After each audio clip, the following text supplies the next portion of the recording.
जय श्री कृष्णा। नमस्कार मित्रों, मैं नया टॉपिक लेके आया हूँ जिसका नाम है न्यूक्लिक एसिड। न्यूक्लिक एसिड क्या है, कहाँ पाया जाता है और इसके बारे में एग्जाम में क्या क्या क्वेश्चन पूछे जाते हैं, सारी बातें करेंगे।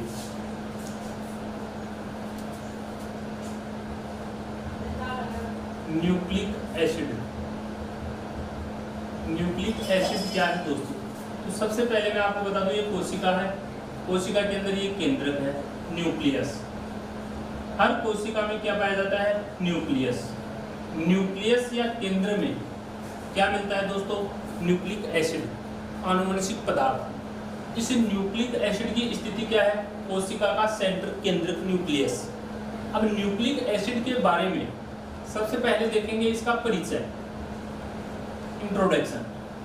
तो दोस्तों एक वैज्ञानिक था जिसका नाम था फ्रेडरिक मिशर। Friedrich Miescher. इस फ्रेडरिक मिशर ने मवाद कोशिकाओं में, मवाद कोशिका पस सेल, मवाद कोशिका में किसको देखा दोस्तों? मवाद कोशिका में न्यूक्लिक एसिड को देखा। किसने? फ्रेडरिक मिशर ने। और इसे क्या नाम दिया?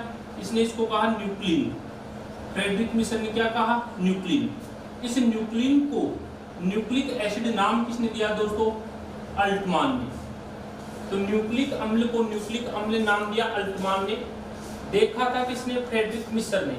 किसमें? मवाद कोशिका में। न्यूक्लिक एसिड कहाँ पाया जाता है? कोशिका के केंद्र में।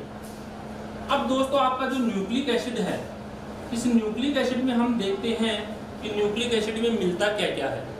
तो दो चीजें हैं दोस्तों इसमें, एक तो होता है डीएनए और एक होता है आरएनए। डीएनए और आरएनए दोनों को संयुक्त रूप से क्या कहते हैं? Nucleic acid. तो डीएनए और आरएनए के बारे में हम अध्ययन करेंगे। डीएनए और आरएनए क्या है? आपके न्यूक्लिक एसिड के पार्ट हैं। हर कोशिका के केंद्र में आनुवंशिक पदार्थ पाया जाता है। इस आनुवंशिक पदार्थ को ही हम कहते हैं न्यूक्लिक एसिड। न्यूक्लिक एसिड को न्यूक्लिक अम्ल नाम दिया अल्टमान ने। पता लगाया था किसने? फ्रेडरिक मिशर ने। कहाँ? कोशिका में। कोशिका में कहाँ? केंद्रक में। अब देखो हमारा टॉपिक है डीएनए। डीएनए के बारे में हम पढ़ेंगे। डीएनए क्या है? न्यूक्लिक एसिड का पार्ट है मित्रों ये। तो डीएनए से हम सबसे पहले देखें कि डीएनए का पूरा नाम। डीएनए का पूरा नाम क्या है मित्रों? डीऑक्सी राइबोज न्यूक्लिक अम्ल। डीऑक्सी राइबोज न्यूक्लिक अम्ल इसका पूरा नाम है। इसमें शर्करा होती है, उस शर्करा को कहते हैं डीऑक्सी राइबोज। डीएनए में पाई जाने वाली शर्करा का नाम क्या है? डीऑक्सी राइबोज शर्करा।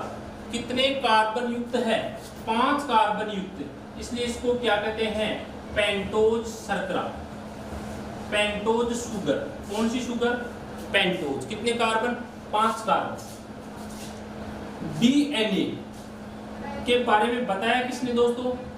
मिशर ने। लेकिन डीएनए का खोज करता है तो डीएनए के बारे में सबसे पहले बताया किसने? फ्रेडरिक मिशर ने।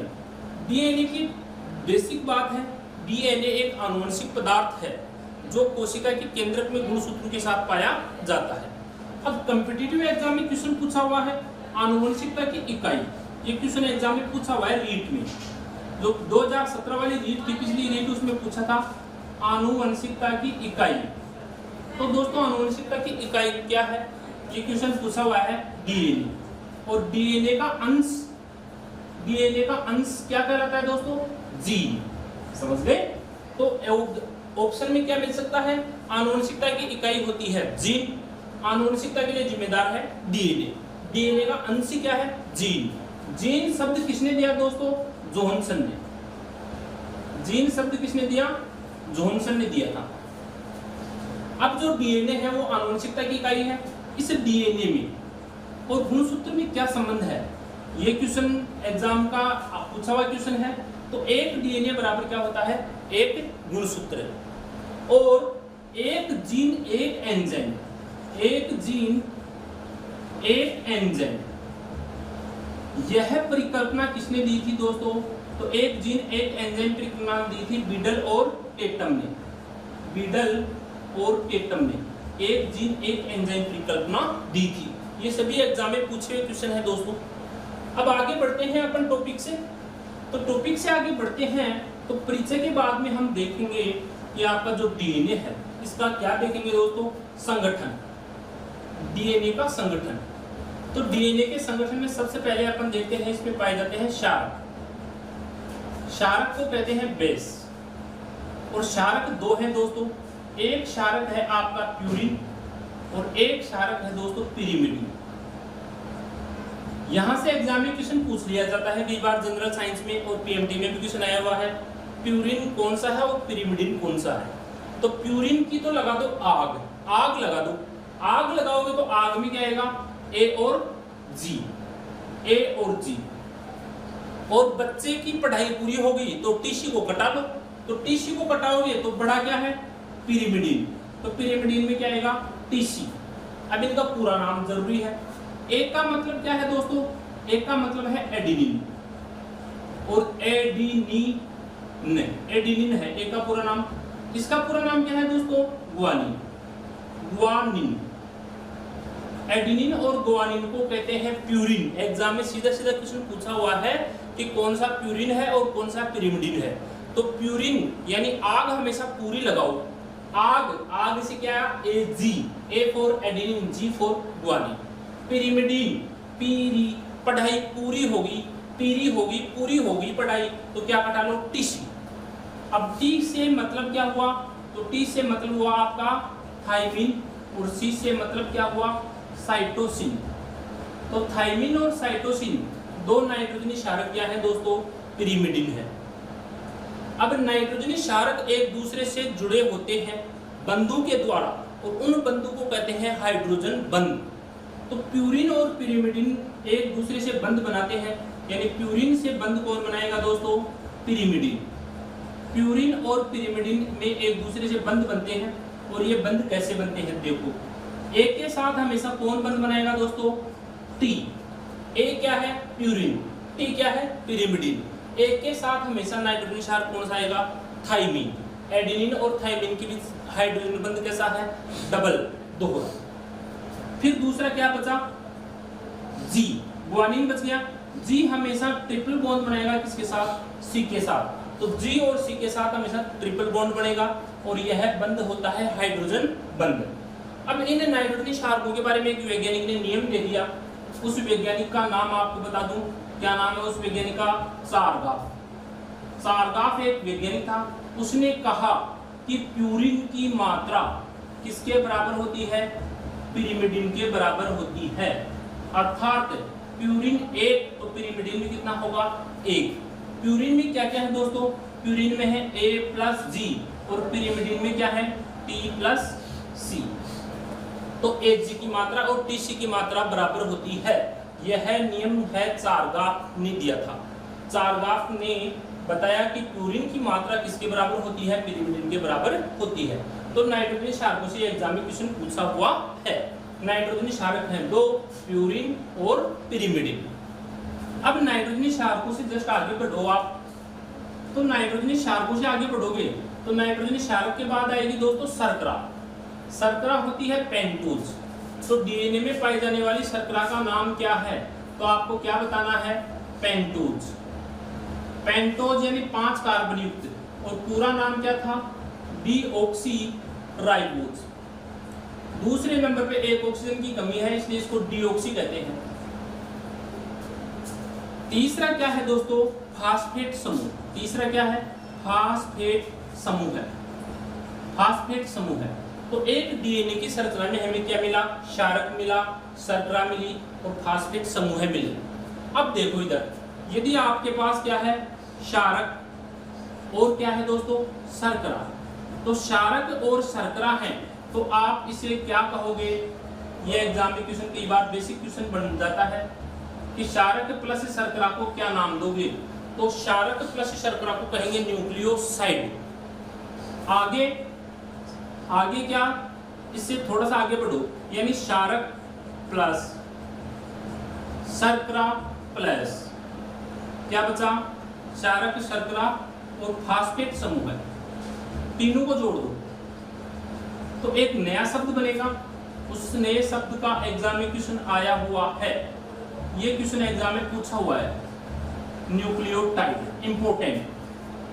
क्षारक प्लस शर्करा प्लस फास्फेट समूह मिलकर न्यूक्लियोटाइड बनाते हैं और न्यूक्लियोटाइड का बहुलीकरण होता है। क्या होता है? बहुलीकरण। बहुलीकरण का मतलब क्या है? एकलक इकाइयां जुड़कर बड़ी इकाई बनाते हैं, जुड़ने की क्रिया कहलाती है बहुलीकरण। और जो नई चीज बनेगी उसे क्या कहेंगे? उसे बहुलक कहेंगे। तो न्यूक्लियोटाइड का बहुलक कौन होगा दोस्तों?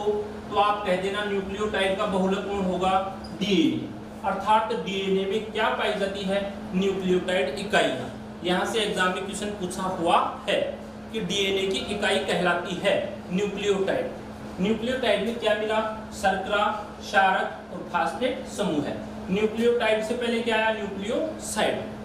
ये एग्जाम में क्वेश्चन पूछा हुआ है।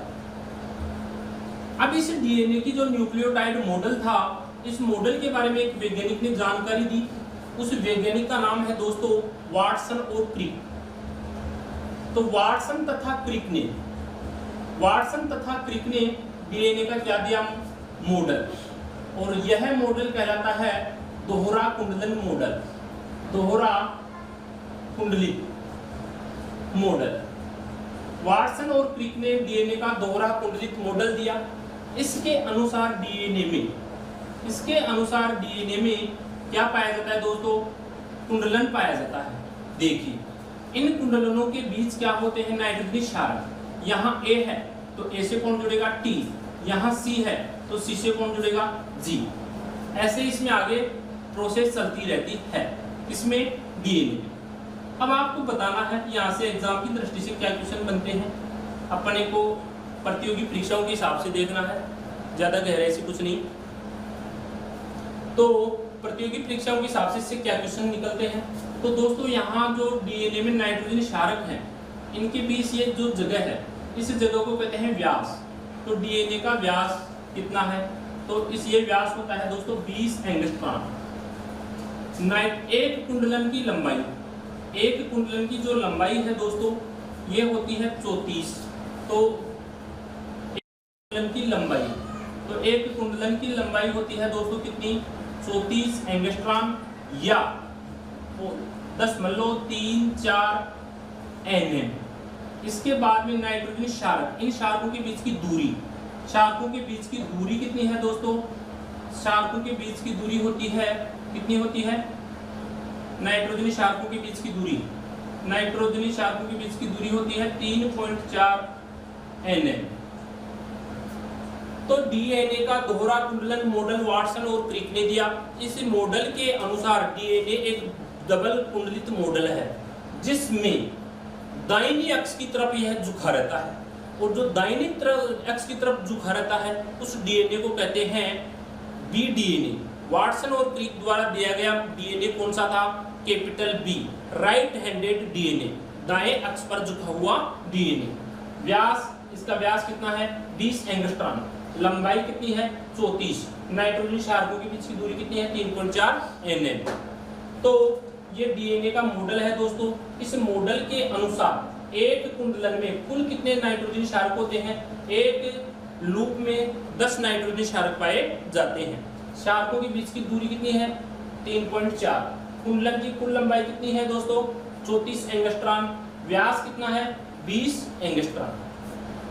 अब अपन आगे चलते हैं, तो इससे आगे चलते हैं तो क्वेश्चन बनता है कि वाटसन और क्रिक का डीएनए, कौन सा डीएनए था? तो आपको क्या बताना है? B DNA. दोस्तों अलग अलग प्रकार का डीएनए है, DNA A, DNA B, DNA C, DNA D, DNA Z. तो वाटसन क्रिक का डीएनए कौन सा है? B DNA. कैसा है? दोहरा कुंडलित डीएनए। इस डीएनए में क्या क्या मिलते हैं? नाइट्रोजन क्षारक, शर्करा और फास्फेट समूह। नाइट्रोजन क्षारक ए से कौन जुड़ा हुआ है? टी। सी से कौन जुड़ा हुआ है? डी, जी। अब एग्जाम में क्वेश्चन आ जाता है, एग्जाम में क्वेश्चन क्या आता है कि डीएनए में नाइट्रोजन क्षारकों का क्रम ये है, वो दे देगा ए सी टी ए जी। तो इसका पूरक क्षारक क्रम बताओ। तो इसका पूरक क्षारक क्रम बताओ दोस्तों। तो ए के साथ हमेशा कौन सा जुड़ेगा? ए के साथ जुड़ेगा टी। सी के साथ हमेशा कौन जुड़ेगा दोस्तों? जी। टी के साथ कौन जुड़ेगा? ए। ए के साथ कौन जुड़ेगा? ए के साथ टी और सी के साथ कौन जुड़ेगा? जी। तो एग्जाम में क्वेश्चन नॉर्मली क्वेश्चन बन जाता है कि एक श्रृंखला में नाइट्रोजन क्षारक ACTAC है, तो दूसरी श्रृंखला में क्षारक क्या होंगे? तो आपको इनके अकॉर्डिंग बताना है। ए के साथ टी, सी के साथ जी, टी के साथ ए के साथ टी, सी के साथ जी। तो आपका क्रम क्या आया दोस्तों? तो क्रम आया आपका ये वाला, जिसमें क्या क्या आएगा? टी, जी, ए, टी, जी। इस क्रम में नाइट्रोजन क्षारक एक दूसरे से जुड़ते हैं। तो जो डीएनए का जो दोहरा कुंडलन मॉडल है, इसका क्रिस्टलीकरण किया। क्रिस्टलीकरण किसने किया दोस्तों? तो डीएनए का क्रिस्टलीकरण किया था विल्किंस ने। विल्किंस और उसके साथियों ने डीएनए का क्या किया था? क्रिस्टलाइजेशन किया था। अब डीएनए है, इस डीएनए के काम क्या है?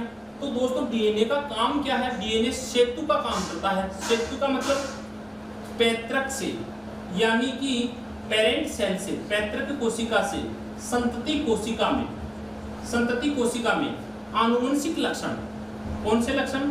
आनुवंशिक लक्षण। आनुवंशिक लक्षणों को ले जाने का काम कौन करता है दोस्तों? डीएनए करता है। कैसे दोस्तों? डीएनए मेरे मम्मी पापा कैसे हैं वैसा ही करैक्टर मेरे अंदर आ रहा है। तो मेरे मदर और फादर से जो करैक्टर मेरे अंदर आ रहे हैं, वे करैक्टर या वे लक्षण क्या कहलाते हैं? आनुवंशिक लक्षण। तो आनुवंशिक लक्षणों के लिए जिम्मेदार कौन है? डीएनए। डीएनए क्या है? Genetic material. कहाँ मिलता है? कोशिका के केंद्रक में। अब नॉर्मल सा क्वेश्चन है, डीएनए जो है वो कोशिका में कहाँ मिलता है? केंद्रक में। तो कोशिका द्रव्य में भी हो सकता है, बिल्कुल हो सकता है। एक कोशिका की कोशिका द्रव्य में डीएनए कितना हो सकता है? 1 से 3% डीएनए कोशिका द्रव्य में पाया जा सकता है। एग्जाम में क्वेश्चन पूछ लेता है डीएनए कहाँ कहाँ मिलता है? तो डीएनए मोस्टली कहाँ मिलता है दोस्तों? मोस्टली डीएनए मिलता है केंद्रक में, मोस्टली। इसके अलावा किसमें मिलता है? इसके अलावा माइटोकॉन्ड्रिया में। एग्जाम में कई बार क्वेश्चन पूछ लेते हैं कि डीएनए कहाँ कहाँ पाया जाता है। तो ऑप्शन में क्या है? एक तो केंद्रक है, दूसरा ऑप्शन में क्या है? दूसरा ऑप्शन में एक क्या है? माइटोकॉन्ड्रिया। और तीसरा ऑप्शन में क्या है दोस्तों? हरित लवक। हरित लवक, ये ऑप्शन हो गया सी। और चौथा ऑप्शन में आपको क्या कहेगा? ऑल अबोव, सभी। तो आपका आंसर क्या होगा? सभी। यानी कि केंद्रक में भी डीएनए है, माइटोकॉन्ड्रिया में भी डीएनए है और हरित लवक में भी डीएनए है। अब यहाँ से एग्जाम में पूछा हुआ क्वेश्चन है, माइटोकॉन्ड्रिया का डीएनए कैसा होता है? तो माइटोकॉन्ड्रिया का डीएनए एक तो है नग्न, दूसरा क्या है? वर्ताकार, तीसरा क्या है? द्विकुंडली। ये एग्जाम में पूछा हुआ क्वेश्चन है दोस्तों। माइटोकॉन्ड्रिया का डीएनए कैसा है? नग्न है, वर्ताकार है, द्विकुंडलित है। और माइटोकॉन्ड्रिया में कोशिका का डीएनए कितना परसेंट है? तो माइटोकॉन्ड्रिया में कोशिका का डीएनए है 1%। जो कोशिका में डीएनए है उसका कितना परसेंट? 1%। ये एग्जाम में क्वेश्चन आया हुआ है। अब अपन बात करते हैं डीएनए के बाद में। तो डीएनए के बाद में आता है आरएनए। आरएनए क्या है? तो दोस्तों जो आरएनए है वो क्या है? आनुवंशिक पदार्थ। जिन कोशिकाओं में डीएनए नहीं पाया जाता उन कोशिकाओं में आरएनए आनुवंशिक पदार्थ होता है। और मुख्य रूप से जो वायरस हैं उन वायरसों में आरएनए आनुवंशिक पदार्थ होता है। प्लांट वायरस, पादप वायरस में ज्यादातर आनुवंशिक पदार्थ क्या होता है दोस्तों? आरएनए। एचआईवी एड्स रोग का कारक क्या है? एचआईवी वायरस, उसका आनुवंशिक पदार्थ क्या है? आरएनए। टीएमवी तंबाकू मोजेक वायरस, उसका आनुवंशिक पदार्थ क्या है? आरएनए। इसी प्रकार बहुत सारे जो वायरस हैं और उसमें आरएनए आनुवंशिक पदार्थ होता है, लेकिन उनमें डीएनए का क्या होता है दोस्तों? अभाव। तो आरएनए का पूरा नाम क्या है? तो बेसिक बात है, सबको पता है, मेरे को जहां तक है ज्ञान। तो आरएनए का पूरा नाम है राइबोज न्यूक्लिक अम्ल। आरएनए का पूरा नाम राइबोज न्यूक्लिक अम्ल है। आरएनए में जो शर्करा पाई जाती है वह शर्करा कौन सी है दोस्तों? तो आरएनए की शर्करा कौन सी है? इसके नाम पर ही है। क्या नाम है? राइबोज शर्करा। आरएनए मुख्य रूप से किस में मिलता है? वायरस में। मुख्य रूप से किस में मिलता है? वायरस में। किसका काम करता है? आनुवंशिक पदार्थ का। वायरस में ये क्या काम करता है? आनुवंशिक पदार्थ। बाकी क्या बनाएगा? बाकी हमारी कोशिकाओं में आरएनए का काम है प्रोटीन बनाना, प्रोटीन संश्लेषण में भाग लेता है आरएनए। अब देखो आरएनए के प्रकार देखते हैं। तो आरएनए के जो प्रकार है मुख्य रूप से दो प्रकार का है। एक तो है जेनेटिक। जेनेटिक का मतलब समझ गए? जेनेटिक को हिंदी में क्या नाम दिए? आनुवंशिक। और दूसरा क्या है? Non genetic. नॉन जेनेटिक का मतलब क्या है दोस्तों? आनुवंशिक। आनुवंशिक। अब आनुवंशिक किसमें है? आनुवंशिक है जिनमें डीएनए नहीं पाया जाता, जैसे वायरस। मोस्टली कौन से वायरस में आनुवंशिक पदार्थ होता है? प्लांट में। कुछ जंतुओं में भी होता है, जैसे जंतु में एक वायरस है HIV वायरस। HIV वायरस में आनुवंशिक पदार्थ क्या है? RNA. Clear? Non genetic RNA, non genetic RNA ये आनुवंशिक नहीं होता। यह आरएनए होता है rRNA, दूसरा tRNA, तीसरा mRNA। ये आरएनए के प्रकार हैं। इनके बारे में कुछ मैं स्पेशल बातें बताऊंगा जो एग्जाम में पूछी गई है। ये आपके समझ में आ गया होगा कि यह आरएनए आनुवंशिक पदार्थ का काम करता है जो मुख्य रूप से वायरस में पाया जाता है और जो पादप वायरस है उनमें ये मिलता है। अब हम देखें कि नॉन जेनेटिक आरएनए क्या है। तो देखो मित्रों क्या है, एग्जाम में जो क्वेश्चन आए हुए हैं वो बताऊंगा आपको। फोकस मेरी एक एक बात एग्जाम को कवर करेगी। एग्जाम में पूछे हुए क्वेश्चन ज्यादा बताऊंगा आपको। rRNA, rRNA का नाम क्या है? तो दोस्तों इसको कहते हैं राइबोसोमल। rRNA को क्या कहते हैं? Ribosomal RNA. राइबोसोमल आरएनए कुल आरएनए का कितना परसेंट है? तो आप बता देना। कुल आरएनए का 80% है। यह निकला कहां से? यह निकला केंद्रक में। केंद्रक में क्या मिला दोस्तों? केंद्रक द्रव्य। और केंद्रक द्रव्य में क्या मिली दोस्तों? केंद्रिका। तो केंद्रिका, केंद्रिका को हम क्या कहते हैं अंग्रेजी में? न्यूक्लियोलस। न्यूक्लियोलस। केंद्रिका से, न्यूक्लियोलस से किसकी उत्पत्ति होती है? केंद्रिका से rRNA की उत्पत्ति होती है, राइबोसोमल आरएनए की उत्पत्ति होती है। कुल आरएनए का 80% होता है। इसका काम है राइबोसोम से जुड़ना, और राइबोसोम से जुड़कर क्या करेगा? प्रोटीन का निर्माण करेगा। यानी जो राइबोसोम है, इस राइबोसोम से जुड़कर क्या बनाएगा दोस्तों? राइबोसोम से जुड़कर क्या बनाता है? ये प्रोटीन संश्लेषण करता है। प्रोटीन संश्लेषण दोस्तों, प्रोटीन संश्लेषण की फैक्ट्री कौन है? प्रोटीन संश्लेषण की फैक्ट्री होती है राइबोसोम। राइबोसोम सबसे छोटा कोशिकांग है। राइबोसोम केंद्रक झिल्ली विहीन कोशिकांग है। राइबोसोम इलेक्ट्रॉन सूक्ष्मदर्शी से दिखाई देता है। यह कोशिका का इंजन भी है। यह कोशिका के लिए क्या बनाता है? प्रोटीन बनाता है। किसके द्वारा? आनुवंशिक सूचनाओं के द्वारा। आनुवंशिक सूचनाएं किस किस से आएंगी? आरएनए से आएंगी। दूसरा आरएनए है वो कौन सा है दोस्तों? यह है tRNA। टी का मतलब ट्रांसफर, और ट्रांसफर का मतलब होता है स्थानांतरण। स्थानांतरण यदि किसी का बदली हो जाती है, मास्टर की आज इस स्कूल में, कल उस स्कूल में, तो कह देते मास्टर जी का ट्रांसफर हो गया। तो ट्रांसफर का मतलब क्या है? स्थानांतरण। तो ये ट्रांसफर आरएनए है, स्थानांतरित आरएनए है। देखो इस आरएनए को हम कहते हैं घुलनशील आरएनए। घुलनशील का मतलब क्या हुआ दोस्तों? घुलनशील का मतलब है घुला रहता है। किसमें घुला रहता है? कोशिका में। कोशिका में क्या मिला? कोशिका में केंद्रक द्रव्य मिला। केंद्रक द्रव्य से निकला और निकल के कोशिका द्रव्य में घुस गया। कोशिका द्रव्य में जाके मिल गया। तो कुल आरएनए का कम है, 10 से 15% है। कुल आरएनए का 10 से 15% है। कौन? tRNA। क्या कहते हैं? घुलनशील आरएनए। क्या कहते हैं? स्थानांतरण आरएनए। एक वैज्ञानिक था, कोई बावड़ा सा वैज्ञानिक होगा कोई, तो इस वैज्ञानिक ने एक मॉडल दे दिया दोस्तों। क्या मॉडल दे दिया? देखो वैज्ञानिक ने एक मॉडल दिया और उस मॉडल की जो संरचना थी वो पत्ती के समान थी। किसके समान? पत्ती के समान।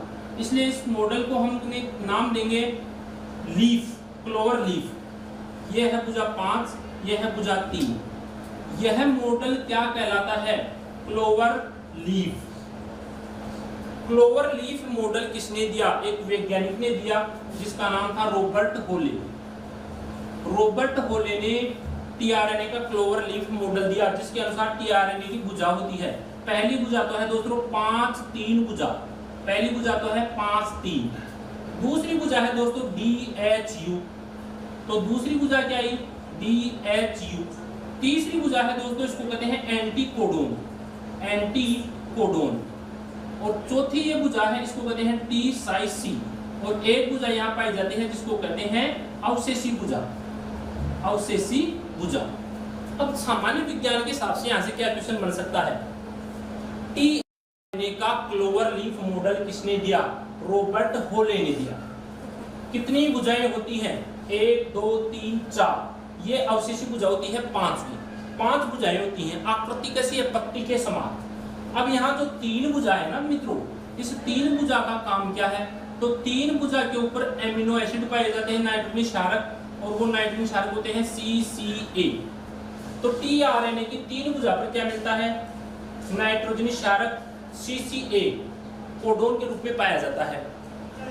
5 भुजा को क्या कहते हैं? DHU। DHU की फुल फॉर्म क्या है?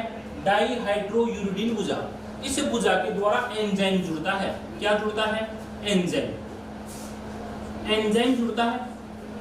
इस भुजा को कहते हैं एंटीकोडोन। एंटीकोडोन का मतलब क्या है दोस्तों? आरएनए में नाइट्रोजन क्षारक 3-3 क्षारकों के रूप में होते हैं, और 3-3 क्षारकों के रूप में है, तो 3-3 क्षारकों का जो समूह है उस समूह को हम कहते हैं कोडोन। नया शब्द आपके लिए, कोडोन क्या है?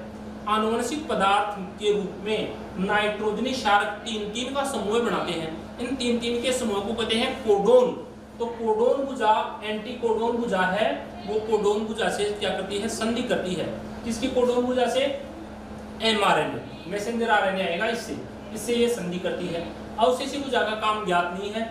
यह भुजा राइबोसोम की इकाई से जुड़ती है, राइबोसोम से जुड़ती है। तो ये हुआ इसका कौन सा प्रारूप? Clover leaf model. किसका? आरएनए का। आरएनए कौन सा? स्थानांतरण। स्थानांतरण आरएनए भी कहाँ बना? केंद्रक द्रव्य में, निकल के कहाँ गया? कोशिका द्रव्य में। अब मैसेंजर आरएनए इंपॉर्टेंट है इससे भी ज्यादा। कैसे है देखो, आपको बताता हूँ। मैसेंजर का मतलब क्या हुआ दोस्तों? संदेशवाहक। संदेशवाहक का मतलब क्या है? संदेश लाता है। और संदेश कहां से लाएगा? देखो, ये कोशिका है मित्रों, कोशिका में ये केंद्रक है, और केंद्रक में आपको पता है डीएनए है, आनुवंशिक पदार्थ, गुणसूत्र के रूप में। इस डीएनए आनुवंशिक पदार्थ से एक आरएनए निकलकर बाहर आता है। बाहर क्या है दोस्तों? कोशिका द्रव्य। तो केंद्रक से जो कोशिका द्रव्य में आनुवंशिक सूचनाएं लाता है, उस आनुवंशिक सूचनाएं लाने वाले आरएनए का नाम क्या है? तो इस आरएनए का नाम है दोस्तों mRNA, मैसेंजर। अब मैसेंजर आरएनए कहां से निकला? केंद्रक से निकला। किससे निकला? डीएनए से। तो एग्जाम में क्या क्वेश्चन बना देखो, केंद्रक में क्या है दोस्तों? डीएनए। डीएनए से क्या बना दोस्तों? mRNA। ये क्वेश्चन बन गया, ये क्वेश्चन एग्जाम में आया हुआ है। डीएनए से एमआरएनए बना। कहां? डीएनए कहां था? केंद्रक में। केंद्रक से कौन निकल रहा है? एमआरएनए। एम का मतलब क्या है? संदेश। संदेश लाता है आनुवंशिक सूचना के रूप में। कौन लाता है? आरएनए। इसलिए इसका नाम क्या हुआ? मैसेंजर। मैसेंजर का मतलब क्या हुआ? संदेशवाहक। देखो यह क्रिया क्या कहलाती है? तो ये एग्जाम में पूछा हुआ क्वेश्चन है अनुलेखन। अनुलेखन को अंग्रेजी में क्या कहते हैं? ट्रांसक्रिप्शन। तो ट्रांसक्रिप्शन की क्रिया के द्वारा डीएनए से एमआरएनए का निर्माण होता है। यह कुल आरएनए का होता है दोस्तों 1 से 3%, अर्थात सबसे कम मात्रा में पाया जाता है मैसेंजर आरएनए। मैसेंजर आरएनए दोस्तों क्या लाता है? आनुवंशिक सूचना। क्या लाता है? आनुवंशिक सूचना। आनुवंशिक सूचना किससे लाता है दोस्तों? डीएनए से। और जो सूचना लाता है वो किसके रूप में लाता है? क्षारक, नाइट्रोजन क्षारक। और नाइट्रोजन क्षारक कितने होते हैं? 3 के कोड होते हैं। जैसे ए कोड में है AUG, तो ये दोस्तों आपके सामने दिखाई दे रहा है AUG। अब यहाँ U कैसे आया? तो देखो डीएनए में क्या था? थाइमिन। डीएनए में नाइट्रोजन क्षारक क्या था? थाइमिन। क्या आरएनए में थाइमिन पाया जाता है? तो आंसर होगा आरएनए में थाइमिन का अभाव होता है। फिर क्या है दोस्तों? तो आरएनए में थाइमिन की जगह क्या पाया जाता है? यूरेसिल। आरएनए में थाइमिन की जगह क्या पाया जाता है? यूरेसिल। यूरेसिल को किससे लिखेंगे? यू से। तो ये यू है, ये किस में मिलता है? आरएनए में मिलता है। इसका डीएनए में अभाव होता है। ए दोनों में है, जी दोनों में है। यह कोड है। नाइट्रोजन क्षारक होते हैं 3 के कोड, और 3 के जो कोड बनाते हैं उनको कहते हैं कोडोन। तो ये कोडोन है, यह आनुवंशिक सूचनाओं को प्रारंभ करता है। तो प्रारंभ करता है यानी सबसे पहले शुरुआत करता है, तो इसको कहते हैं प्रारंभिक कोडोन। तो डीएनए में नाइट्रोजन शार्कों का जो कोडोन है 3 शार्कों के रूप में, उसको कोडोन को प्रारंभिक कोडोन कहते हैं। प्रारंभिक कोडोन का नाम क्या है? AUG। आरएनए में किसका अभाव है? थाइमिन का। आरएनए में थाइमिन की जगह क्या पाया जाता है दोस्तों? यूरेसिल क्षारक पाया जाता है। तो मैसेंजर आरएनए का काम क्या था दोस्तों? आनुवंशिक सूचना लाना। किसके रूप में? कोडोन के रूप में। और कोडोन के रूप में आनुवंशिक सूचनाएं लाकर यह मैसेंजर आरएनए किसको देगा दोस्तों? राइबोसोम को। किसको देगा? राइबोसोम को। राइबोसोम इन सूचनाओं को क्या करेगा दोस्तों? पढ़ेगा, पठन करेगा। और इन सूचनाओं को पढ़कर पठन करके क्या करेगा दोस्तों? एमिनो अम्लों को क्या करेगा? कोड। एमिनो अम्लों को क्या करेगा? कोडित करेगा। और एमिनो अम्लों को कोडित करके क्या बनाएगा दोस्तों? प्रोटीन। क्या बनाएगा? प्रोटीन। इंपॉर्टेंट चीज है। क्या है? देखो इधर देखो, डीएनए से आनुवंशिक सूचनाओं को लाने वाला आरएनए क्या कहलाता है? Messenger RNA. मैसेंजर आरएनए सूचनाएं लाकर किसको देता है? राइबोसोम को। राइबोसोम इन सूचनाओं को पढ़कर किसको कोडित करता है? एमिनो अम्लों को। एमिनो अम्लों से राइबोसोम क्या बना लेता है? प्रोटीन। यानी कुल मिला के आप यहाँ कह सकते हो कि आरएनए से क्या बना दोस्तों? प्रोटीन बना। डीएनए से क्या बना? एमआरएनए। डीएनए से एमआरएनए बनना क्या कहलाता है? अनुलेखन। अनुलेखन के बाद में जो एमआरएनए है वो क्या बना लेता है? प्रोटीन। और प्रोटीन बनाने की यह क्रिया क्या कहलाती है? अनुवादन। तो डीएनए से एमआरएनए और एमआरएनए से प्रोटीन का निर्माण हो रहा है एक सीधी श्रृंखला के रूप में, जिसको कहते हैं अनुवादन। अंग्रेजी में क्या कहते हो? ट्रांसलेशन। तो ट्रांसलेशन की क्रिया क्या है? एमआरएनए से प्रोटीन का बना ट्रांसलेशन कहलाता है। और यह एक प्रक्रम है। कैसा है? सीधा है। इस सीधे प्रक्रम को क्या नाम दे देते हैं? Central dogma. तो एग्जाम में क्वेश्चन बनता है सेंट्रल डोग्मा क्या है? सेंट्रल डोग्मा डीएनए से एमआरएनए, एमआरएनए से प्रोटीन का निर्माण सेंट्रल डोग्मा है। Central dogma is given by, किसने दिया? वाटसन और क्रिक ने दिया। तो यह है दोस्तों आरएनए, आरएनए और डीएनए। अब आरएनए और डीएनए में मूलभूत अंतर क्या क्या है, जो एग्जाम में नॉर्मल जनरल साइंस में क्वेश्चन आ जाते हैं, बड़ी परीक्षाओं में भी क्वेश्चन पूछ लेते हैं। तो आरएनए और डीएनए में कुछ मैं अंतर आपको करवा रहा हूँ। सबसे पहले तो आपको सीधा सीधा सा अंतर बताना है कि डीएनए का पूरा नाम क्या है और आरएनए का पूरा नाम क्या है। तो डीएनए का पूरा नाम क्या है दोस्तों? सबको पता है, डीऑक्सी राइबोज। डीएनए का पूरा नाम है डीऑक्सी राइबोज न्यूक्लिक अम्ल। लेकिन आरएनए का नाम क्या है दोस्तों? आरएनए का नाम है राइबोज न्यूक्लिक अम्ल। राइबोज न्यूक्लिक अम्ल किसका नाम है? आरएनए का। डीएनए में क्या पाया जाता है? नाइट्रोजन क्षारक A, D, C और G। लेकिन आरएनए में क्या है? A, T नहीं है, T की जगह क्या है? U, C और G आरएनए में पाए जाते हैं। डीएनए कैसा है दोस्तों? डीएनए मोस्टली कैसा है? द्विकुंडलित। डीएनए मोस्टली कैसा होता है? द्विकुंडलित। मोस्टली एकल कुंडलित हो सकता है, लेकिन अधिकांश द्विकुंडलित। और आरएनए अधिकांश कैसा होता है? एकल होता है, सिंगल स्टैंडर्ड होता है। डीएनए मुख्य रूप से कहाँ मिलता है दोस्तों? डीएनए मुख्य रूप से कहाँ मिलता है? केंद्रक में। लेकिन आरएनए मुख्य रूप से कहाँ मिलता है? तो आरएनए मुख्य रूप से मिलता है कोशिका द्रव्य में। कहाँ मिलता है? कोशिका द्रव्य में। डीएनए का काम क्या है दोस्तों? तो डीएनए भी क्या है? आनुवंशिक पदार्थ जो क्या रखता है? आनुवंशिक सूचना। और आनुवंशिक सूचना रखता है। और आरएनए भी क्या रखता है दोस्तों? आनुवंशिक सूचना। लेकिन आरएनए आनुवंशिक सूचना का उपयोग करके क्या बना लेता है दोस्तों? आनुवंशिक सूचना का उपयोग करके ये क्या बना लेता है? प्रोटीन। क्या बना लेता है? प्रोटीन बना लेता है। डीएनए मुख्य रूप से जंतु कोशिकाओं में आनुवंशिक पदार्थ है और आरएनए मुख्य रूप से प्लांट सेल है, पादप कोशिका है, उनमें क्या है दोस्तों? जेनेटिक मटेरियल, आनुवंशिक पदार्थ है। कौन दोस्तों? आरएनए। Okay, clear? तो ये होगा न्यूक्लिक एसिड। न्यूक्लिक एसिड से संबंधित एग्जाम में कुछ क्वेश्चन पूछे गए हैं जो मैं आपको अभी करवा देता हूँ साथ साथ। न्यूक्लिक एसिड से संबंधित जो क्वेश्चन एग्जाम में पूछे हुए हैं वो कुछ क्वेश्चन मैं आपको करवा रहा हूँ जो प्रतियोगी परीक्षाओं में आए हुए हैं। दोस्तों न्यूक्लिक एसिड से जो क्वेश्चन एग्जाम में आया हुआ है वो ये है, न्यूक्लिक अम्ल में पिरिमिडीन क्षारक होते हैं। एग्जाम में क्वेश्चन पूछा हुआ है। तो पिरिमिडीन क्षारक क्या क्या है? TOC, T का मतलब थाइमिन और C का मतलब साइटोसिन। न्यूक्लिक एसिड में प्यूरिन क्षारक होते हैं। तो प्यूरिन क्षारक क्या क्या होते हैं दोस्तों? A और G, एडेनिन और ग्वानिन। न्यूक्लिक एसिड में क्षारकों का क्रम A के साथ कौन जुड़ता है दोस्तों? T, और C के साथ कौन जुड़ता है? G। ये क्वेश्चन एग्जाम में बना हुआ है क्वेश्चन कि A के साथ किसका बंधन होगा? T का, C के साथ G का। चारगाफ का नियम एग्जाम में पूछा हुआ है। चारगाफ क्या कहता है दोस्तों? चारगाफ कहता है प्यूरिन की मात्रा किसके बराबर है? पिरिमिडीन की। प्यूरिन में क्या है दोस्तों? तो प्यूरिन में आप कह देना A प्लस G, और पिरिमिडीन में क्या है? T plus G, T plus C। इसकी मात्रा कितनी होती है? 1/1। ये चारगाफ का नियम एग्जाम में पूछा हुआ है। एग्जाम में क्वेश्चन पूछा हुआ है दोस्तों, क्या क्वेश्चन पूछा हुआ है? डीएनए में कौन सी शर्करा पाई जाती है?